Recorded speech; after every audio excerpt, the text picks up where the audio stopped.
우리가 신앙생활을 하면서 일상적인 때를 우리가 살아가기도 하고 또 어떤 경우에는 매우 특별한 상황을 우리가 만나서 또 살아가기도 합니다.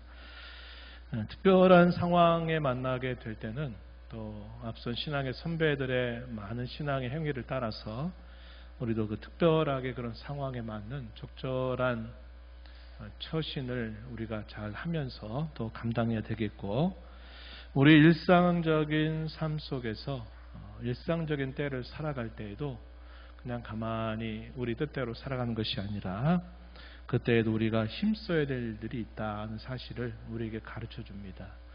오늘 우리가 읽은 본문의 말씀 속에서 바울 사도가 성도들에게 권면하고 있는 이 내용이죠. 본문을 다시 보면 항상 기뻐하라, 쉬지 말고 기도하라, 범사에 감사하라. 이것이 그리스도 예수 안에 있는 너희를 향하신 하나님의 뜻이다. 이렇게 말합니다. 하나님의 뜻, 일상적인 상황, 일상적인 때 가운데 우리가 하나님의 뜻으로 우리가 늘 마음에 담아내고 힘써야 될 일들에 대해서 세 가지를 우리에게 가르쳐 줬어요. 기뻐하라, 기도하라, 감사하라 하는 것입니다. 이 세 가지는 역시 긴밀한 내용들이 될 겁니다. 우리가 기뻐하고 기도하고 감사하는 것 매우 긴밀하죠. 그리고 이러한 기쁨과 감사에 있어서 아주 중요한 토대가 되는 것이 있다면 우리가 하나님 앞에 기도하는 것입니다. 기도하는 것은 근본적으로 우리가 하나님을 가까이 만나러 가는 그 때를 말하는 것이죠. 하나님의 뜻이 무엇인지, 또 하나님께서 하시는지 우리는 기도를 통해서 아뢰고 또 기도를 통해서 그분의 음성에 귀를 기울이게 됩니다. 그래서 이 기도하는 삶은 우리가 기뻐하고 감사하는 일에 있어서 중요한 토대가 된다. 이렇게 볼 수 있습니다. 그래서 사도가 당시 성도들에게 권하는 이것이 늘 하나님의 자녀로 살아가면서 힘을 기울이고 또 마음에 깊이 새겨야 될 하나님의 뜻이다. 이렇게 소개를 해줍니다. 이러한 것들 우리가 소개받는 이 세 가지는 우리가 특별하게 어떠한 이야기를 하지 않아도 우리가 어떤 경우에는 이럴 수 있죠. 기뻐할 수 있고 또 어떤 경우 우리는 자연스럽게 기도할 수 있습니다. 또 어떤 경우에는 또 감사할 수 있어요. 오늘 우리가 감사에 대해서 여러 가지를 생각하지만 자연스러운 감사는 처음에는 우리에게 잘되고 기쁘고 좋아하는 일들이 이루어질 때 자연스럽게 흘러나오는 일이 될 것입니다. 그러나 이런 모든 것들은 자연히 저절로 우리에게 나온 것이긴 하지만 그러나 이것이 늘상 그렇지는 못하다는 것이죠. 그래서 우리가 이런 하나님의 뜻을 일상 속에서 잘 수종들려고 하면 우리에게는 특별한 훈련과 또 준비가 필요하다 하는 사실을 우리는 알게 됩니다. 그래서 바울 사도는 기뻐하고 기도하고 감사하라고 하는 말 앞에 중요한 수식하는 말을 덧붙였습니다. 어떤 말이 덧붙여졌죠? 기뻐하는데 어떻게 하라? 항상 기뻐하도록 해라. 기도하는데 어떻게 하라? 쉬지 말고 기도하라고 얘기합니다. 감사하되 어떻게 하라? 범사에 감사하라. 이렇게 표현했습니다. 그래서 우리가 자연스럽게 하는 일들은 특별히 가르치지 않아도 우리가 할 수 있는 일들이지만 일상 속에서 우리가 이렇게 기뻐하고 기도하고 감사하는 것은 특별한 훈련이 필요한 일이구나 하는 것을 배우게 됩니다. 앞에서 우리가 읽은 것처럼 항상 기뻐해라, 쉬지 말고 기도해라, 범사에 감사하라 하는 말을 덧붙이고 있기 때문에 그러하다 하는 것입니다. 특별히 오늘 우리가 이 감사절을 맞아서 범사에 감사하는 것, 이런 말을 우리가 좀 더 눈여겨보게 됩니다. 이 범사에 감사하라고 하는 말의 의미는 우리 말을 그대로 풀면 어떤 뜻입니까? 모든 일에, 큰 일이든 작은 일이든 모든 일들에 늘 감사하라 이렇게 권하는 말씀이죠. 다른 번역을 좀 참고하면 이런 의미를 또 덧붙입니다. 모든 상황 속에서 또 혹은 어떠한 상황 속에서도 이런 의미로 또 번역이 되기도 한다는 겁니다. 우리가 감사하는 일은 모든 상황 속에서 그리고 어떤 상황 속에서도 우리는 감사하는 것이 우리를 향하신 하나님의 뜻이다. 이렇게 가르쳐 주고 있습니다.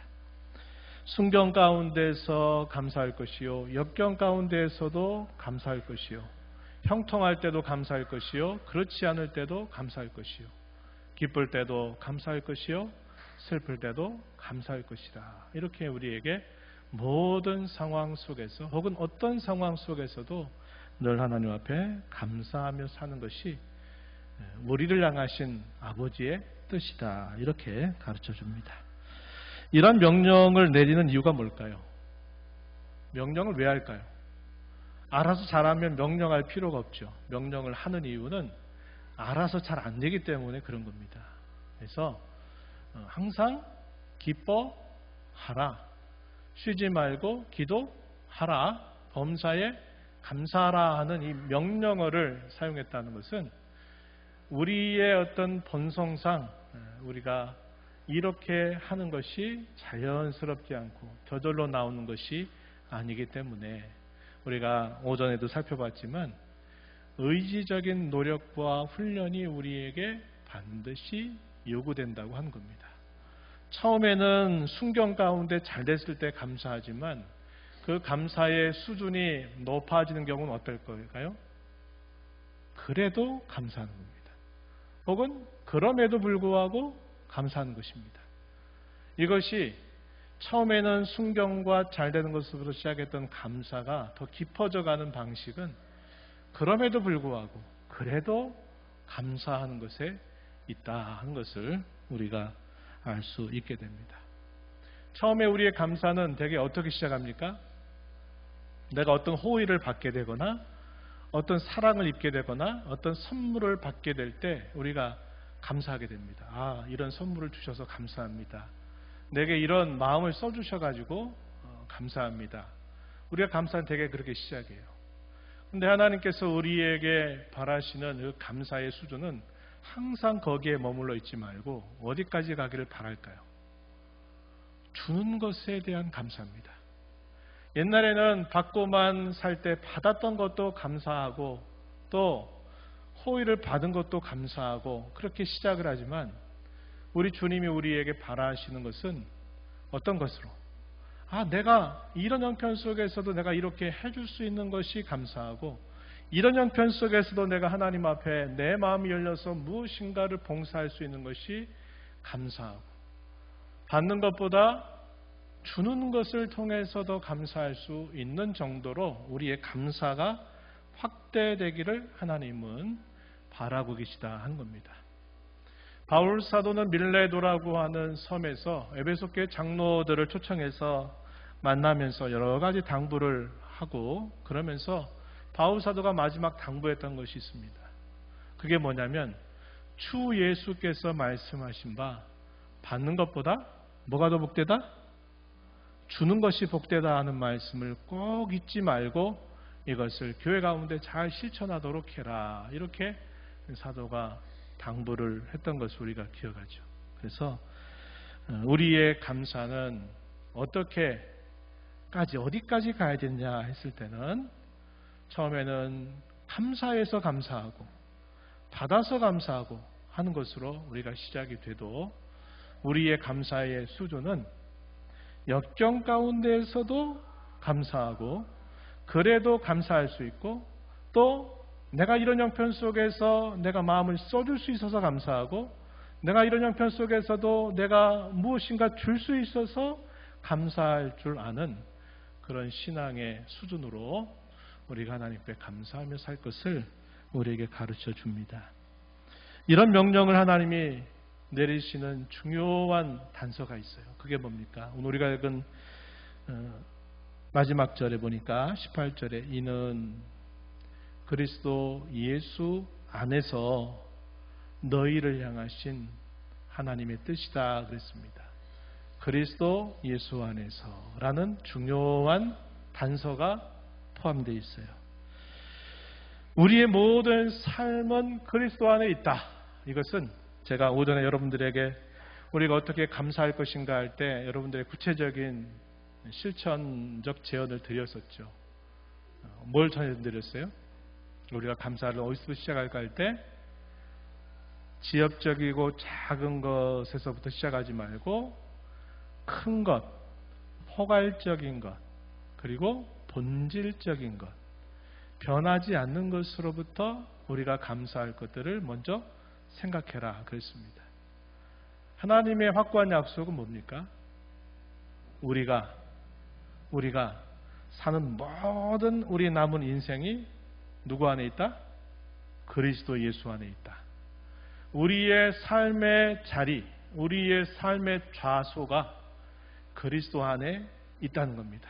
우리가 그 가운데서 때로 슬픔을 느낄 수 있고 그 가운데서 때로 역경을 당할 수도 있고 그 가운데서 때로 또 힘든 그런 여러 일들을 겪을 수도 있습니다만 그것은 짧은 하나의 과정일 뿐이고 그렇든지 저렇든지 심지어는 뭐라고 말하냐 로마서 14장에 보면 살아도 그렇고 죽어도 그렇고 우린 다 주님의 것이다. 그분 안에 있다. 이것이야말로 진정한 위로의 내용이다 하는 사실을 우리에게 가르쳐 줍니다. 그리스도로 말미암아 대속받고 구원받아서 영생을 소유하고 짧은 인생의 시간을 넘어서서 영원을 잇대어 살아가는 이러한 모든 은혜를 우리가 예수님 안에서 다 받은 은혜고 약속된 내용이다 하는 겁니다. 이것은 포괄적이고 본질적이고 변하지 않는 것이다. 우리가 이런 것들로부터 늘 감사할 수 있도록 해야 되겠다 하는 것을 여러분들에게 말씀을 드렸습니다. 그리고 적극적으로 어떻게 하자고 그랬어요? 하루의 시작을 열면서 감사로 시작하도록 하자. 그리고 하루를 감사로 채워나가자 하는 것까지 여러분들에게 함께 말씀을 드렸습니다. 우리가 이런 하나님의 뜻을 늘 마음에 되새기면서 우리를 구원하신 하나님, 우리의 인생 전체를 그리스도 안에서 살게 하신 그 하나님의 은혜를 기억하면서 우리는 기뻐하되 항상 역경 속에서 고난 속에서도 기뻐하고 우리가 기도하되 우리가 항상 문제 해결을 위한 기도만 하는 게 아니라 일상 속에서 기도를 통해서 하나님과 가까이 만나는 그러한 기도 생활을 쉬지 말고 힘써 나갈 뿐만 아니라 더 나아가서는 모든 상황 속에서 역경 속에서 우리가 하나님 앞에 감사할 줄 아는 삶을 살아가야 되겠다 하는 겁니다. 감사절을 맞는 저와 여러분이 이 말씀의 교훈을 마음에 새기면서 기뻐하고 기도하고 감사하면서 또 하나님의 영광을 드러내고 아버지께서 주시는 풍성한 은혜를 함께 누리게 되기를 축원합니다. 하나님 아버지 감사합니다. 오늘 감사절을 저에게 허락하시고 이 감사절을 통해서 하나님께서 특별한 때에 저에게 베풀어 주셨던 하나님의 은혜를 되새기고 또 일상 속에서 하나님께서 저에게 베푸신 은혜를 또다시 생각하며 주께서 저희에게 주신 명령대로 항상 기뻐하고 쉬지 말고 기도하고 모든 상황 속에서 어떤 상황 속에서도 늘 하나님 앞에 감사할 줄 아는 저희의 신앙의 걸음이 되어서 믿음을 통하여 하나님을 기쁘시게 해드리는 삶, 하나님과 동행하는 삶을 살아가도록 저희의 삶을 붙들어 주시고 늘 인도하여 주시옵소서. 이후에 계속되는 시간에 하나님께서 함께 하시고 영광 받으시고 함께하는 모든 이들에게 풍성한 주님의 은혜로 채워주시기를 바라며 예수님 이름으로 기도하옵나이다. 아멘.